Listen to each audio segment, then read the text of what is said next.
অবশেষে রোহিঙ্গা প্রত্যাবাসন প্রশ্নে বড় ধরনের অগ্রগতির কথা জানিয়েছেন মালয়েশিয়ার প্রধানমন্ত্রী আনোয়ার ইব্রাহিম। এক নির্বাচনী সমাবেশে তিনি বলেন, মিয়ানমারের সঙ্গে মালয়েশিয়ার দীর্ঘদিনের ভালো সম্পর্কের কারণেই এই সমঝোতা সম্ভব হয়েছে।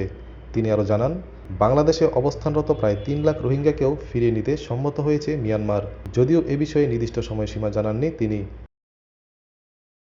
আনোয়ার বলেন, আগে বহুবার রোহিঙ্গাদের ফেরত পাঠানোর দাবি উঠলেও তা বাস্তবায়ন সম্ভব হয়নি, কারণ মিয়ানমার তাদের গ্রহণ করতে রাজি ছিল না।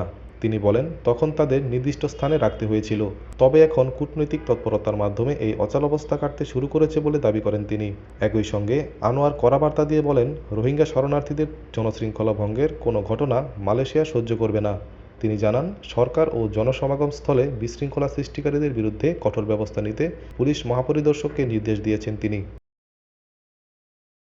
সংবাদ মাধ্যমের প্রতিবেদন অনুযায়ী, সম্প্রতি প্যানাংয়ের একটি বসতি থেকে উচ্ছেদের পর শতাধিক রোহিঙ্গা কুয়ালালামপুরে জাতিসংঘ শরণার্থী সংস্থার কার্যালয়ের সামনে জড়ো হয়েছিলেন, যাদের পরে কুয়ালালামপুর, সেলাঙ্গর ও প্যাংয়ংয়ের সাময়িকভাবে স্থানান্তর করে কর্তৃপক্ষ।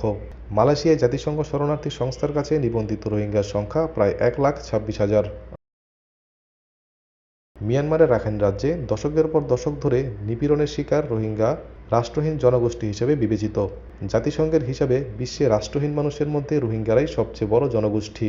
মিয়ানমারের প্রেসিডেন্ট কার্যালয় বা জাতিসংঘ শরণার্থী সংস্থা এখনও আনোয়ারের এই মন্তব্য নিয়ে আনুষ্ঠানিক প্রতিক্রিয়া জানায়নি। ATV USA international desk.